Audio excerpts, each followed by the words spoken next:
Good morning વિદ્યાર્થી મિત્રો। હવે ચેપ્ટર 8 આપણા જે એમસીક્યુ જે ચાલી રહ્યા છે મિત્રો, આજે પણ આપણે એક નવા એમસીક્યુ ઉપર ચર્ચા કરવાના છીએ, બરાબર। હવે આ જે એમસીક્યુ છે ખરા મિત્રો, એની અંદર આજે મોટા ભાગના એમસીક્યુ ઇન્ફોર્મેટિવ છે, મતલબ કે એનસીઈઆરટી ની અંદર અથવા તો એનું વધારાના વર્ણનમાં બહુ ખાસ ઉલ્લેખ નથી, પણ આપણે નથી કહેતા કે ભાઈ 5-10 એમસીક્યુ ક્યાંક બહારના પૂછાઈ શકે, બરાબર। તો એવા સમયે થોડું નોલેજ લેવું જરૂરી છે, તો એવું જ નોલેજ આપતા એમસીક્યુ છે। બાકી તમને એનસીઈઆરટી સાથે જોડાયેલા આજે ખાસ બહુ એટલા એમસીક્યુ નથી, તો એ બધાની આજે આપણે ચર્ચા કરીશું। ઓકે, હવે જો પહેલો એમસીક્યુ છે મિત્રો, કોષ ન હોવા છતાં સજીવ કોને કહી શકાય? મિત્રો, કોષ ન હોવા છતાં સજીવ કોને કહેશો? તો અહીંયા તમે જોઈ શકો છો મિત્રો, બેક્ટેરિયા હોય, પ્રજીવ હોય કે અમીબા, આ બધા મોટા ભાગે એક કોષીય સજીવ તરીકે આપણે ઓળખીએ છીએ, બરાબર। પણ વાયરસ, અને તારે એક વાયરસનો પ્રકોપ છે જ મિત્રો, કયો? કોરોના વાયરસ, બરાબર। તો એ જે વાયરસ છે મિત્રો, એની અંદર એવું હોય કે લિપિડ કે પ્રોટીનનું ફરતે એક રક્ષણાત્મક આવરણ હોય, અને એનું જનીન દ્રવ્ય તરીકે ફક્ત આરએનએ તંતુ અથવા તો કોઈ વાર ડીએનએ તંતુ હોય, મોટા ભાગે આરએનએ તંતુ। તો તમે જોઈ શકો છો જીવરસ કે બીજી કોઈ જ વ્યવસ્થાની એક જનીન દ્રવ્યનો તંતુ અને એની ફરતે પ્રોટીન કે લિપિડનું આવરણ। કોરોના વાયરસમાં આ સિચ્યુએશન છે, બરાબર। તો આવા સજીવ માટે આપણે એમ કહી શકીએ કે ભાઈ કોષ ન હોવા છતાં સજીવ, અને ઇવન મિત્રો વાયરસ માટે એક શબ્દ પણ વપરાય છે, સજીવ અને નિર્જીવની જોડતી કડી છે। સજીવ અને નિર્જીવની જોડતી કડી છે મિત્રો। કેવી રીતે? કોરોના વાયરસને ધ્યાનમાં લો, આપણે નહીં કહેતા કે ભાઈ કોરોના વાયરસ બહાર પડ્યો છે તો 8-9 કલાકે ડીએક્ટિવેટ થઈ જાય છે, એ મૃત પામી જાય છે, બરાબર। આ જ છે મિત્રો, વાયરસની કોઈ પણ પ્રકારનો વાયરસ, એટલો કોરોના નહીં, વાયરસ કોઈ પણ પ્રકારનો હોય, બરાબર, જો એ વાતાવરણમાં ખુલ્લો છે તો એની સંખ્યા વધશે નહીં, બરાબર। જેમ કે આ પેન ઉપર પડ્યો છે કે આ ટેબલ ઉપર પડ્યો છે તો એ એકની સંખ્યામાં જ રહેશે, એમના એમ જ રહેશે। પણ જેવો કોઈ સજીવ શરીરના સંપર્કમાં આવે, ચાહે કોઈ વનસ્પતિ હોય કે પ્રાણી હોય, એટલે જેવું એને પોષણ મળવાની શરૂઆત થાય એટલે તરત જ એની સંખ્યા અનેક ગણી વધવા લાગે છે। ખ્યાલ આવી ગયો? એટલા માટે તો આપણે અત્યારે હેન્ડ વોશ કરવાની વાત ચાલે છે, સેનિટાઈઝ કરવાની વાત ચાલે છે, કારણ કે એ હાથ ઉપર આવી ગયો છે તો એક જ છે, સાફ કરી દો, મરી જશે, સાફ થઈ જશે। પણ જો એ અંદર દાખલ થઈ ગયો તો એની સંખ્યા વધી જાય છે। એટલે નોર્મલી એમ કહેવાય કે બહાર પડે છે તો કોઈ પ્રક્રિયા દર્શાવતો નથી, તો એ નિર્જીવ છે, પણ સજીવના સંપર્કમાં આવે ત્યારે સજીવ બની જાય છે, બરાબર। એટલે વાયરસ માટે મિત્રો આ શબ્દ વપરાતો હોય છે કે ભાઈ એ સજીવ અને નિર્જીવની જોડતી કડી સમાન ગણવામાં આવે છે। ચલો, ક્લિયર છે? ઓકે, આગળ, કોષમાં આવેલ ગ્રેફાઇટ સ્ફટિક શાના બનેલા હોય છે? મિત્રો, આ પ્રશ્ન એવો છે કે મેં તમને કીધું શરૂઆતમાં કે આજના મોટા ભાગના એમસીક્યુ તમને ઇન્ફોર્મેટિવ લાગશે, માહિતી પ્રદાન છે, બરાબર। પણ આવા શબ્દો જાણેલા ક્યાંક ને ક્યાંક આપણને આગળ કોઈ વાર પૂછાઈ જાય, બરાબર। તમે આગળ જુઓ, નીટની એક્ઝામના આપણે એમસીક્યુ જોયા, બરાબર, લગભગ 80-85% સુધીના એમસીક્યુ બધા શું હતા? બુક સાથે રિલેટેડ હતા, પણ 5-10% એવા પણ હતા જે કંઈક નવા આપતા હતા, બરાબર। તો એવા નવા શબ્દોને આપણે જાણવા છે, એની કોઈ થિયરી નથી ભણવી, બરાબર, એ શબ્દોને જાણી લઈએ। તો ગ્રેફાઇટ સ્ફટિકો મિત્રો, એકચ્યુઅલી અમુક વનસ્પતિ કોષોની અંદર, સમજો, વનસ્પતિ કોષોની અંદર એની રસધાની છે કે ભાઈ એનો કોષ રસ છે, એની અંદર સોયાકાર સ્ફટિક જેવી રચનાઓ હોય છે। જે સોયાકાર સ્ફટિક જેવી રચનાઓ હોય છે મિત્રો, એ કેલ્શિયમ ઓક્ઝેલેટ જેવા ક્ષારોની બનેલી હોય છે। શાના બનેલા હોય છે મિત્રો? કેલ્શિયમ ઓક્ઝેલેટ જેવા ક્ષારોની બનેલી હોય છે, બરાબર। તો કોષમાં આવેલ ગ્રેફાઇટ સ્ફટિક શાના બનેલા હોય છે? બરાબર, તો કેલ્શિયમ ઓક્ઝેલેટ જેવા ક્ષારોની હાજરી ખાસ એમાં જોવા મળે છે, જે સોય આકાર જેવી રચના હોય છે। ચલો, ક્લિયર છે? ઓકે, આગળ, ત્રીજો પ્રશ્ન શું કહે છે મિત્રો? વનસ્પતિ કોષમાં પાસેના બે કોષોનું રસ સ્તર જોડાણ કયા નામે ઓળખાય છે? હવે આ એમસીક્યુ મિત્રો આમ જોવા જઈએ તો આપણે આની ચર્ચા ઘણીવાર કરી ગયા છે અભ્યાસમાં, થિયરીમાં બહુ બધી વાર ચર્ચા થઈ ગઈ કે ભાઈ બે વનસ્પતિ કોષ છે, પાસે ગોઠવાયેલા છે, બરાબર, પણ બંને વચ્ચે ઘટકોની આપ-લે કરવી છે મિત્રો, તો આપણે શબ્દ વાપરતા કોષ રસ તંતુ, શું શબ્દ વાપરતા મિત્રો? કોષ રસ તંતુ. તો એ કોષ રસ તંતુ, અને મેં વખતે પણ કીધેલું કે કોષ રસ તંતુનો ઇંગ્લિશ વર્ડ છે મિત્રો પ્લાઝ્મોડેસ્માટા. શું? પ્લાઝ્મોડેસ્માટા. બરાબર. તો બે કોષો વચ્ચે જે ઘટકોની આપલે જે થાય છે, વાટકી વ્યવહાર થાય છે, બરાબર, તો એને મિત્રો શું કહે છે? પ્લાઝ્મોડેસ્માટા, એટલે કે કોષ રસ તંતુ તરીકે ઓળખવામાં આવે છે. ચલો ક્લિયર. આગળનો એમસીક્યુ છે મિત્રો, શું જુઓ? આલ્ડોસ્ટેરોન કે પ્રોજેસ્ટેરોન નું સંશ્લેષણ કઈ અંગિકામાં થાય છે મિત્રો?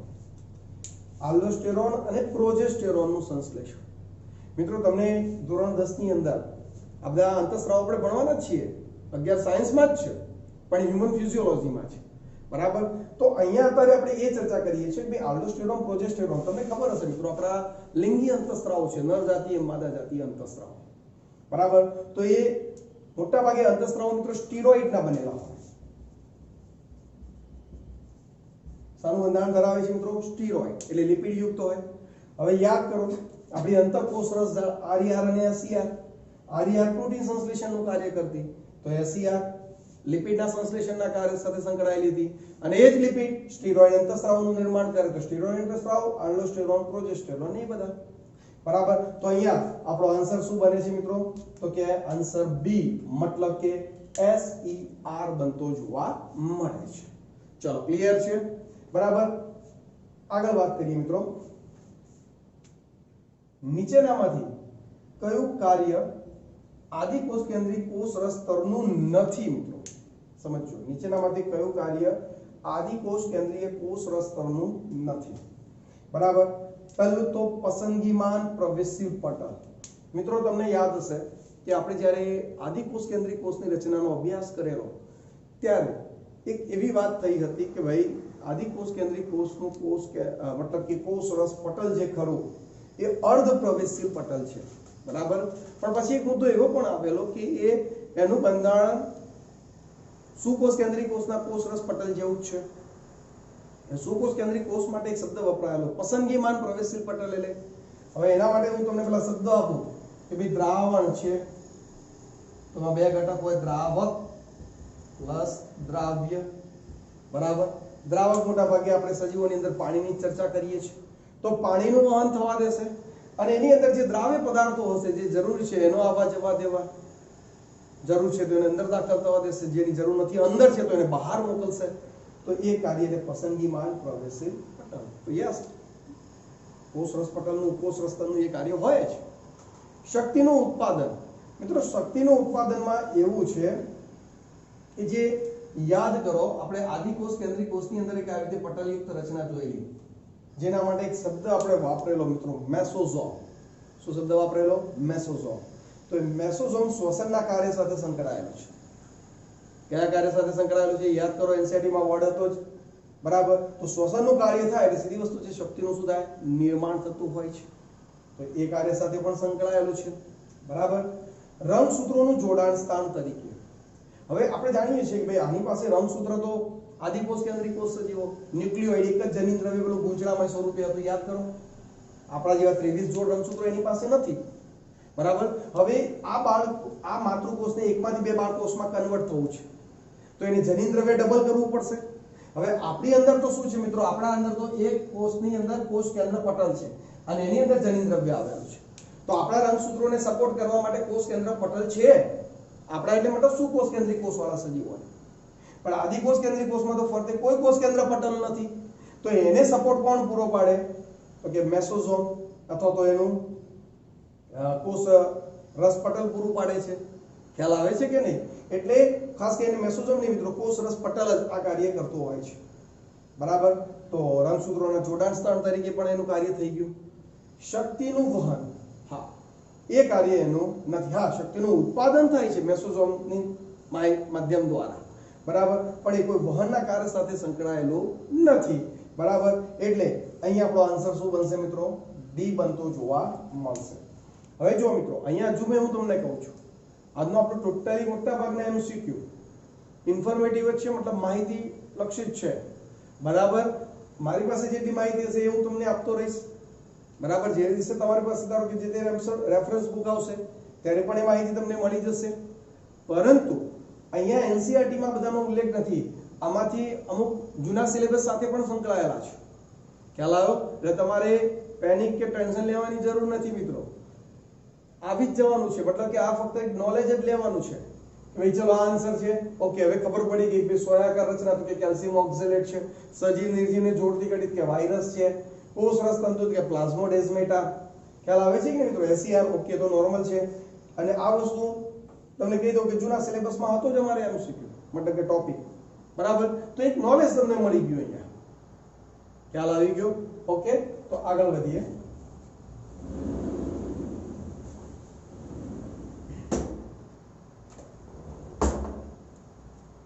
જો આગળ શું કહે છે, ફરી પાછું એક ઇન્ફોર્મેટિવ એમસીક્યુ. ઇલેક્ટ્રોન માઇક્રોસ્કોપની શોધ કોણે કરી? બરાબર.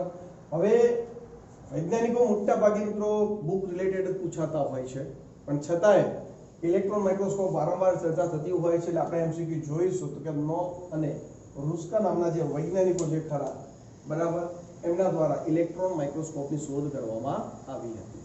ચલો ક્લિયર? આગળ, ફોટોન કણો કે ઉર્જા કણો શેમાં જોવા મળે છે?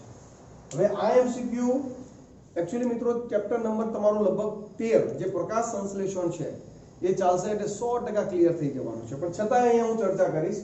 આપણે મિત્રો હરિતકણનો તો અભ્યાસ કરી જ ગયા છીએ, બરાબર, જેની અંદર આ રીતે આપણે ગ્રેનાની થપ્પી હોય છે, ત્યાં છે ને મિત્રો, જેને આપણે અને સિંગલ ઘટનાને મિત્રો થાઇલેકોઇડ કહેતા અને સિંગલ થપ્પીને આપણે ગ્રેનમ કહેતા, બરાબર. તો એની અંદર મિત્રો હરિત દ્રવ્ય આવેલું છે. ક્લોરોફિલ એ, ક્લોરોફિલ બી, કેરોટીન, ઝેન્થોફિલ જેવા કણો આવેલા છે, બરાબર. અને એ કણો વાતાવરણમાંથી સૂર્યપ્રકાશના કિરણોનું શું કરે? શોષણ કરે છે. અને સૂર્યપ્રકાશના કિરણો માટે એક શબ્દ વપરાય છે મિત્રો, ફોટોન. શબ્દ વપરાય છે ફોટોન. એટલે સૂર્યપ્રકાશના ફોટોન્સ જે ખરા, ફોટોન્સ, બરાબર, એનું શું કરે? એ લોકો શોષણ કરે છે અને એનાથી ઉર્જાનું નિર્માણ થાય છે. તમે સમજો વાતને? ખ્યાલ આવી ગયો? તો એ કણો બધા ક્યાં આવેલા હશે મિત્રો? તો તમે જોઈ શકો છો અહીંયા તમને ઓપ્શનમાં શું આપ્યા છે? આધારક. કોનું આધારક? ક્લિયર જ નથી. ગ્રેના, ચલો એક વર્ડ તો તમને મળી જ ગયો. કણાસૂત્ર નહીં, ગોલ્ગી ગાય નહીં. તો આપણો આન્સર શું બનશે મિત્રો? બી બનતો જોવા મળે છે, બરાબર. એટલે ફોટોન્સનું શોષણ, બરાબર, એ સૂર્યપ્રકાશના કિરણો છે જે અહીંયા આ ગ્રેના થપ્પીની અંદર, થાઇલેકોઇડની અંદર, બરાબર, એવા ફોટોન કણો છે, બરાબર. ઉર્જા કણો બી એને કહી શકાય, બરાબર. એને ક્લોરોફિલ એ, ક્લોરોફિલ બી, ઝેન્થોફિલ, રંજક દ્રવ્યો, બરાબર, એને રંજક દ્રવ્ય તંત્ર બનાવતા હોય જે આ ફોટોન્સનું શું કરે? શોષણ કરે છે, બરાબર. જેના થકી ઉર્જાનું નિર્માણ થાય, એટલે એને ઉર્જા કણો પણ કહી દીધા છે. ચલો ક્લિયર? આગળ, કોષ રસ અને કોષ કેન્દ્ર રસ શબ્દ કયા વૈજ્ઞાનિકે આપ્યો? ફરી પાછો શબ્દ મિત્રો ઇન્ફોર્મેટિવ, ફરી પાછો એક વર્ડ આવી ગયો કે ભાઈ અહીંયા ફક્ત માહિતી લેવાની છે, બરાબર. અહીંનો આપણી બુકની અંદર ઉલ્લેખ નથી, પણ યાદ રાખવાનું છે તમારે. કોણ? તો કે પરકિંજે. કયા વૈજ્ઞાનિક મિત્રો? પરકિંજે. પરકિંજે એ છે કે જેને કોષ રસ, કોષ કેન્દ્ર રસ શબ્દો અલગ અલગ વર્ણન કર્યા હતા. એવો જ એક બીજો પ્રશ્ન છે મિત્રો, વનસ્પતિ સૃષ્ટિનો જોકર કોને કહે છે? બરાબર. તો એના માટે આપણો આન્સર બને છે મિત્રો PPLO. આવી ગયો મિત્રો, પ્લુરો નિમોનિયા લાઇક ઓર્ગેનિઝમ, બરાબર કે નહીં? આપણે ચર્ચા કરી ગયા છીએ. ઓકે, તો આ PPLO એને વનસ્પતિ સૃષ્ટિના શું જોકર તરીકે ઓળખવામાં આવે છે, બરાબર. ટોટલી માહિતી લક્ષી છે મિત્રો, યાદ રાખવાનું છે. કોઈ વાર આવી જાય પેલા 12ના MCQ માં તો તમારે કામ આવી જશે. ઓકે, હવે આગળ ફરી પાછો એવો જ એક પ્રશ્ન, રેફાઇડ સ્ફટિક ધરાવતા કોષને શું કહે છે? કેવા સ્ફટિક મિત્રો? રેફાઇડ સ્ફટિક ધરાવતા કોષને શું કહે છે? મિત્રો રેફાઇડ સ્ફટિક એટલે આપણે પેલો આગળ એક પ્રશ્ન આવી ગયો તો તમને યાદ આવતો હોય તો, કેલ્શિયમ ઓક્ઝેલેટ ના જે ક્ષાર ધરાવતા જે સોયાકાર રચનાઓ હતી એને રેફાઇડ સ્ફટિક કહેવાય, બરાબર. તો આ બંને પોઈન્ટ યાદ રાખવાના. એને રેફાઇડ સ્ફટિક કે જે કેલ્શિયમ ઓક્ઝેલેટની પિન આકાર, સોયાકાર જેવી વનસ્પતિ કોષોના કોષ રસમાં અથવા તો એની રસદાનીમાં એની હાજરી જોવા મળતી, એને રેફાઇડ સ્ફટિક કહેતા. અને એવા કોષ માટે શબ્દ વપરાય છે મિત્રો શું? ઇડિયોબ્લાસ્ટ તરીકે એને ઓળખવામાં આવે છે. શું કહે છે મિત્રો? ઇડિયોબ્લાસ્ટ તરીકે, બરાબર. ઇન્ફોર્મેટિવ છે મિત્રો, સ્પષ્ટ તમને કહું છું. બરાબર. એનસીઈઆરટી માં આ બધા શબ્દોનું કોઈ ક્યાંય જગ્યાએ વર્ણન નથી. બરાબર. ફક્ત ને ફક્ત આપણે એક નોલેજ લેવાનું છે કે ઓકે આના માટે આ શબ્દ વપરાય છે. ચલો ક્લિયર. એના પછી હા અહીંયા આ ચાર વર્ડ મિત્રો સમજીશું આપણે. સુકોષ કેન્દ્રીય હોવા છતાં હિસ્ટોનનો અભાવ હોય છે. સુકોષ કેન્દ્રીય કોષ હોવા છતાં હિસ્ટોનનો શું છે અભાવ છે. મિત્રો હિસ્ટોન તો હવે તમને મેં બહુ ચર્ચા કરી ગયો છું. હિસ્ટોન પ્રોટીન પેલું બરાબર ધનવીજ બારિત આહિલા બરાબર અને એની ફરતે પેલો ન્યુક્લિયોઇડ સ્વરૂપે ન્યુક્લિક એસિડ એની ફરતે કુંતલર વીંટળાયેલો હોય અને પેલો H1 હિસ્ટોન પ્રોટીન પણ જોડાયેલો હોય બરાબર અને આપણે ન્યુક્લિયોઝોમ પણ મેં તમને સમજાવેલું અને પછી આખો એક તંતુ બને અને એમાંથી તમારું શું બનતું પેલું રંગ સૂત્ર તૈયાર થતું બરાબર. આખી આપણે ડીપમાં ચર્ચા કરી છે મિત્રો. હવે એ શું કહે છે જો સુકોષ કેન્દ્રીય કોષની અંદર હિસ્ટોન પ્રોટીન હોય હોવા છતાં હિસ્ટોનનો અભાવ છે એવો વર્ડ અહીંયા આપણને આપેલો છે. હવે આપણને અહીંયા ઓપ્શન 3 આપેલા છે મિત્રો. પ્રોકેરિયોટિક, યુકેરિયોટિક, એકેરિયોટિક અને મેસોકેરિયોટિક બરાબર. હવે તમે આ બેને ઓળખો છો મિત્રો, પ્રોકેરિયોટિક અને યુકેરિયોટિક ઓળખો છો ને? તો એ બંને સાથે સંકળાયેલા બીજા છે એકેરિયોટિક અને મેસોકેરિયોટિક. જો આપણે એને ક્રમમાં ગોઠવીએ મિત્રો તો સૌથી નીચલી કક્ષાનો છે તો કે એકેરિયોટિક. સૌથી નીચલી કક્ષાનો વાત કરું પહેલા સમજી લો.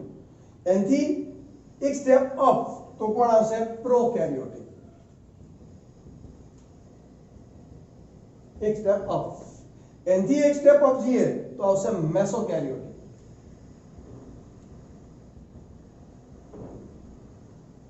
અને એનથી એક સ્ટેપ અપ આવશે સૌથી અપ લેવલના તો કે યુકેરિયોટિક.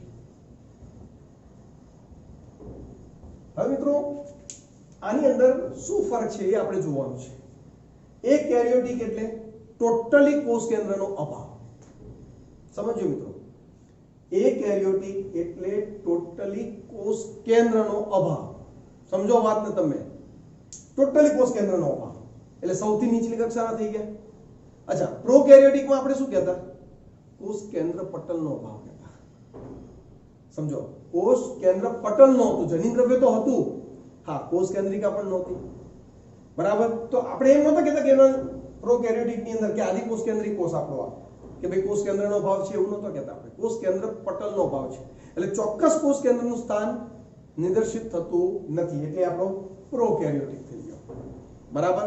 પછી પ્રોકેરિયોટિક અને યુકેરિયોટિક ને જોડે એવો પણ મેસોકેરિયોટિક આવે કે ભાઈ જેની અંદર કોષ કેન્દ્ર છે મતલબ કોષ કેન્દ્ર પટલ બી છે અને એની અંદર એનું જનીન દ્રવ્ય પણ છે. પણ મેસોકેરિયોટિક કેમ બેને જોડતો? મિત્રો ઉદ વિકાસની સિસ્ટમ છે. પહેલા આ લોકો આવે, પછી એમાંથી આ તૈયાર થયો, એમાંથી આ તૈયાર થયો, એમાંથી પછી આજે યુકેરિયોટિક સજીવો છે આપણે બરાબર. તો અપ લેવલ શું થયું તો કે યુકેરિયોટિકમાં આપણા ડીએનએ માં શું છે? ન્યુક્લિક એસિડ અને હિસ્ટોન પ્રોટીન બધું જ છે. આદિ કોષ કેન્દ્રિય કોષમાં હિસ્ટોન પ્રોટીન નહોતું પ્રોકેરિયોટિકમાં બરાબર. તો આ બેને જોડતો એટલે આપણો મેસોકેરિયોટિક કે ભાઈ એની અંદર જનીન દ્રવ્ય છે પરંતુ સુકોષ કેન્દ્રીય એટલે કે કોષ કેન્દ્ર પટલ બધું જ છે. કોષ કેન્દ્ર એ છે જે આવવાનું હતું કોષ કેન્દ્ર પટલ. કોષ કેન્દ્ર પટલ નો બરાબર. તો એના કરતા અપ લેવલ એટલે આ કોષ કેન્દ્ર પટલ ધરાવે છે એટલે આ બી એક સુકોષ કેન્દ્રિય કોષ જ થઈ ગયો પરંતુ એના જનીન દ્રવ્યમાં ન્યુક્લિક એસિડ છે પણ શું નથી? હિસ્ટોન પ્રોટીન નથી. એટલે આપણો આન્સર અહીંયા શું બનશે મિત્રો? મેસોકેરિયોટિક. શું બનશે? મેસોકેરિયોટિક. આન્સર કરતા મિત્રો આ ચાર વર્ડ જે છે ને બહુ અગત્યના છે બરાબર. એને તમારે 100% એટલે કે ખાસ ક્લિયર કરી દેવાના. પ્રોકેરિયોટિક, યુકેરિયોટિક, એકેરિયોટિક અને મેસોકેરિયોટિક. ચલો ક્લિયર છે? ખ્યાલ આવી ગયો? તો એક ક્રમ અહીંયા મેં દર્શાવી દીધો છે. એ ક્રમને આધારે પણ એમની ઓળખ વિધિ કરી શકીએ છીએ બરાબર.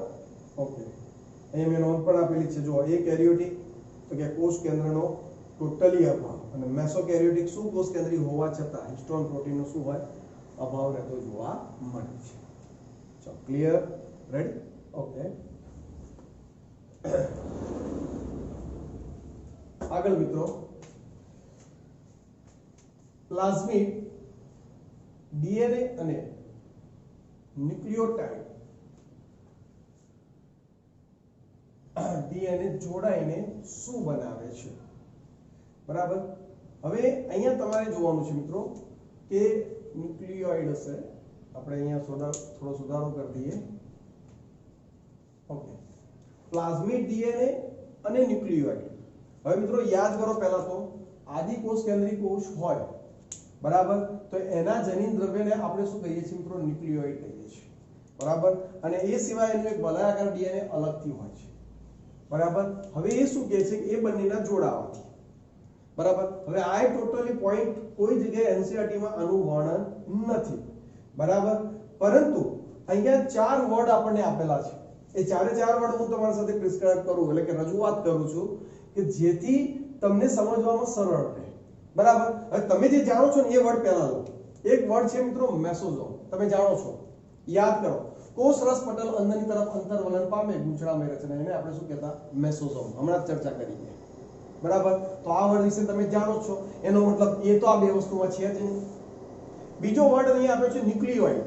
હવે ન્યુક્લિયોઇડ એટલે આ તંતુ જે ગૂંચળામય છે તે. હવે એની સાથે પ્લાઝમિડ જોડાય છતાં આપણે એને ન્યુક્લિયોઇડ કહીએ, એ પણ શક્ય નથી. એટલે આ બે વર્ડ તો સીધા જ નીકળી ગયા, અને ઇવન એ બે વર્ડનું તમને નોલેજ પણ પાછું મળી ગયું.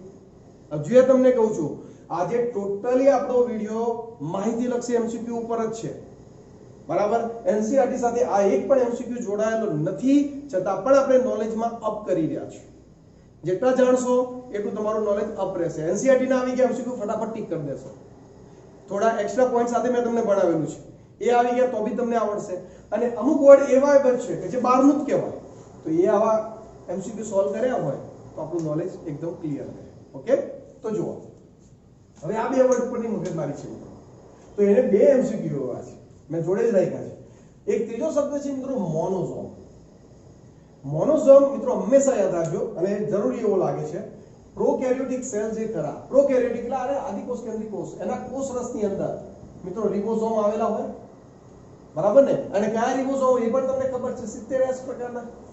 તો એ રિબોઝોમ કોષ રસમાં મુક્ત સ્વરૂપે હોય છે, અને એના માટે શબ્દ વપરાય છે મિત્રો મોનોઝોમ.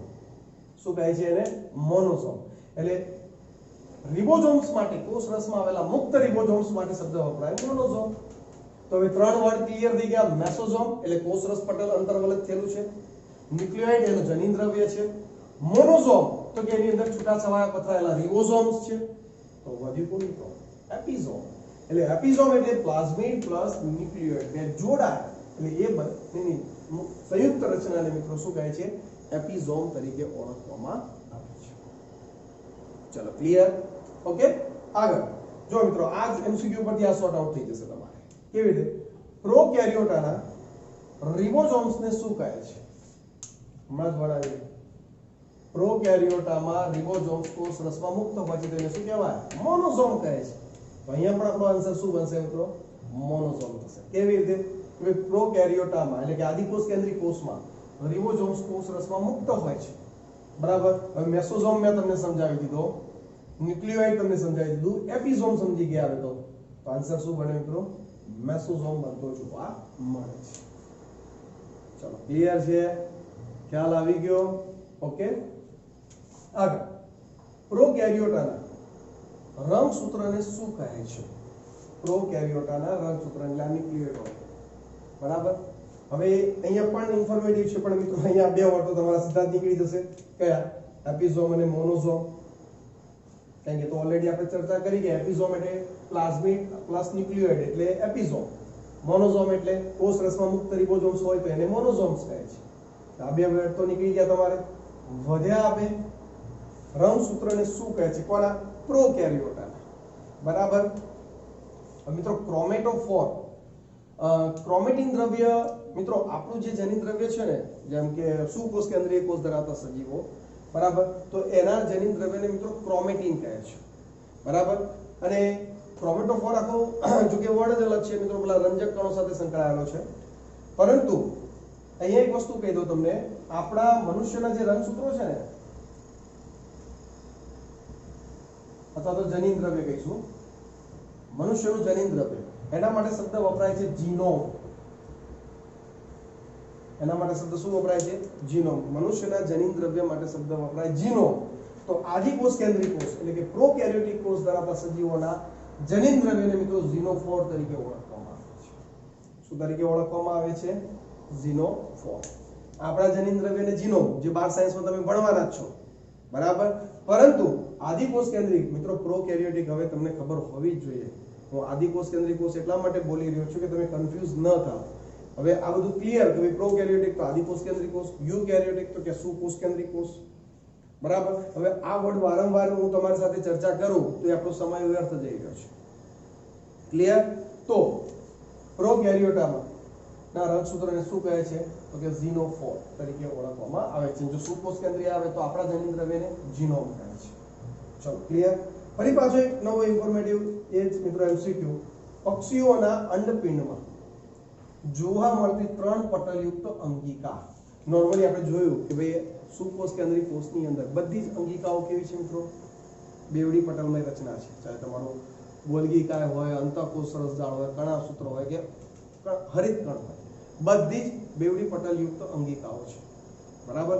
પરંતુ અહીંયા તો આપણને શું કીધી છે? 3 પટલયુક્ત રચના, બરાબર. અને એમાં પક્ષીઓના અંડપિંડમાં મિત્રો આ કોઈ જગ્યાએ એનસીઈઆરટી ના 11 સાયન્સ ના 12 સાયન્સ કોઈ જગ્યાએ નથી આવતું, બરાબર. છતાં પણ પ્રેસ નામના જે એક વૈજ્ઞાનિક છે, પ્રેસે 1964 ની અંદર, બરાબર, એમને અભ્યાસ કર્યો અને એ અંગિકા છે મિત્રો ટ્રાન્સોસોમ.